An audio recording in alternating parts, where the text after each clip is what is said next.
All right, so today I want to start out by talking about this whole Ginsburg situation. And the news first came out on Friday. I've been very busy, so I haven't got around to making anything about it. But nonetheless, it's a big thing in the news, even in Canada. And Tim Pool says here, it's funny how the riots hurt the Democrats really bad, and in response to the death of Ginsburg, when the Democrats need every vote imaginable, tons of leftists start calling for more riots. And it is very funny. Like, it's very funny. Now, will these ones hurt them as much as the BLM ones? I don't think so, but I don't see them helping them in any way, shape, or form. Like, I really don't. And for the simple reason that what sane individual um, wants to side with a group of people that says, do what we want or we will get violent, right? And let's not pretend that it's not violent. To make people make the whole stupid, oh, they have insurance, excuse, which is complete BS because number one, a lot of these people don't have. I mean, some of them don't have insurance. Some of them don't have a lot of insurance. A lot of these people aren't going to have enough insurance to cover all the damage, and not to mention too, even if they do, their premiums are going to go up, right? So either way, it's money out of their pocket, and not to mention too, the people that work at these businesses are now out of a job, right? So it's hurting them as well. So this idea that it's somehow okay is absolutely insane. And even if there was no effect on the owners and the workers, it would still be wrong, right? Like, it's still wrong. And again, I don't care how just the cause is, too. Like, it doesn't matter how just you think your cause is, it's not okay. So again, just getting that off the hop. Yeah, it's very insane, and this is the thing too, that as polarized as things were before, they're only going to get even more polarized, because what this does is this makes the Democrats even that much more desperate. It's just going to make them that much more desperate, and they already are very desperate. They're already trying to find ways to cheat, mainly with mail-in voting, but there's many other ways. I mean, the media is going to go into overdrive when it comes to making stuff up. Who knows what kind of crazy allegations will come out of whoever Trump nominates. I mean, that's one thing that I would literally bet a lot of money on, that whoever it is, the Democrats, or it won't be very open. They'll come up with false accusations in the same way that happened with Kavanaugh. It'll be the exact same thing. So keep your eye out for that. Another big thing, especially related to the Canadian aspect of this, is a Canadian political science professor at the University of Waterloo, Emmett McFarlane, or McFarlane, basically said, burn Congress down before letting Trump try to appoint anyone to SCOTUS. And again, I mean, number one, too, this is a Canadian guy too, and not to mention too, I mean, these are the people that are teaching, you know, kids and young adults at colleges. Like, these are the people. I don't understand how people can, look at you with a straight face and think that that's somehow okay. Like, I really don't get it. I really don't get how people can do it. It's absolutely insane how people still pretend like there is not a massive bias going on when it comes to universities. I mean, other things as well, but in this case, universities. Like, it's just absolutely insane.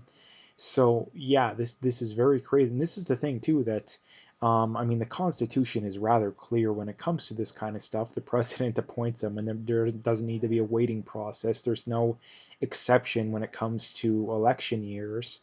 They bring up Merrick Garland, and but the problem is that that's the exception to the rule, right? Even was it Obama or was it Biden? There's video of them saying, yeah, it doesn't matter if there's an election year or whatever. Like, the president appoints them, right? So, I mean, if this would have happened, I don't know what the rules would have been if, let's say, Biden does get elected and this would have happened after that, but before he took office. I don't know exactly how that works. But the one thing I do know is that, Trump's still in office. He hasn't been voted out yet. And I mean, I don't think he will get voted out. I mean, the problem though is that the Democrats are going to cheat, and I think they're going to take cheating to a whole new level, because Biden is such a weak candidate, and Trump is not great, but definitely better, a lot better than the average Republican and pretty much every Democrat. So, yeah, that's kind of crazy. That's going on. Um, The next thing to bring up here is from SticksXM or 666 here, and he says, ever notice how leftists hate billionaires that create jobs but never complain about those that dump cash into politics? The one exception I would say to that is like the Koch brothers and people like that. But again, this just goes to show just how just blatant and utter hypocrites the left is. Again, I mean, it's the same thing. They viciously, go after the Koch brothers, but George Soros does the same thing on a larger scale, and even Mike Bloomberg as well. But yet they don't care about that. And I mean, it's the same stuff when it comes to the billionaire stuff, right? Like when the billionaires are, promoting, socialism and communism, then they love the billionaires. But when it comes to Donald Trump or something like that, it doesn't matter. Again, so that's something that needs to be talked about. And the other thing when it comes to this kind of stuff too is that these are the same people that they're all up in arms right now about. Um, they're all up in arms about, oh, the billionaires have gained so much wealth and over the whole pandemic thing. But it's just pure insanity in that um, I've been saying this for a long time. I mean, what do you think happens when you close down all the small businesses, but you allow Walmart and Superstore and obviously with small businesses shut down, people are going to do more online shopping, so that helps. Um, you know, Amazon, all Netflix, all these kind of big corporations. Again, so like, why in the world are they so shocked? I've been talking about this for months, and these are the people that supported these policies, right? Like they're the people that supported them. So it's just pure insanity, like absolute insanity.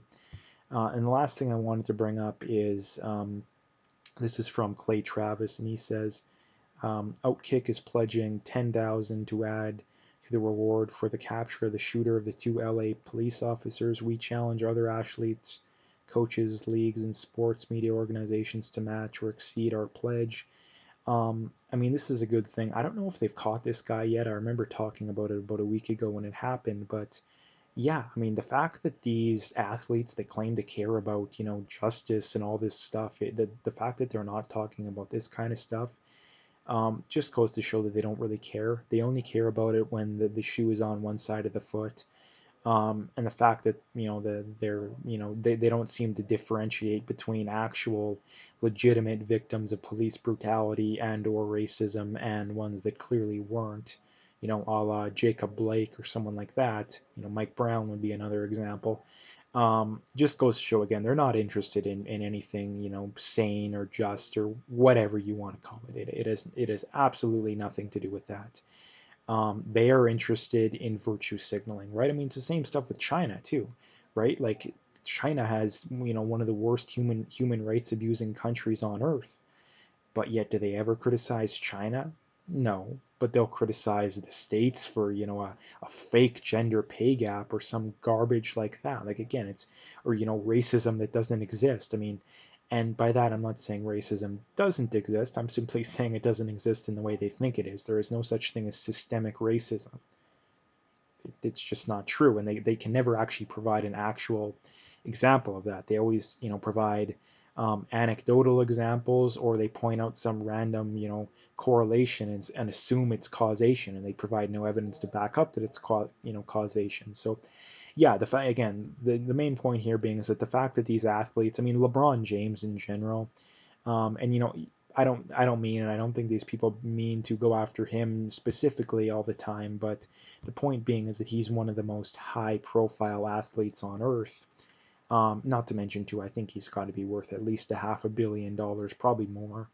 And the fact that he can't even come up with what, less than one tenth of 100 of his income, like that's literally like this would be the equivalent of asking the average person to come up with like $50. Like come on, it's absolutely insane. So yeah, that's another thing I wanted to bring up. And yeah, that's pretty much all I wanted to bring up today. So if you like the video, make sure you hit that like and subscribe. If you haven't already, make sure you follow me on Twitter mainly, but also BitChute and Parler. Also, if you want to check those out, but make sure you follow me on those other platforms. Very important for getting the word out there. So make sure you check those out.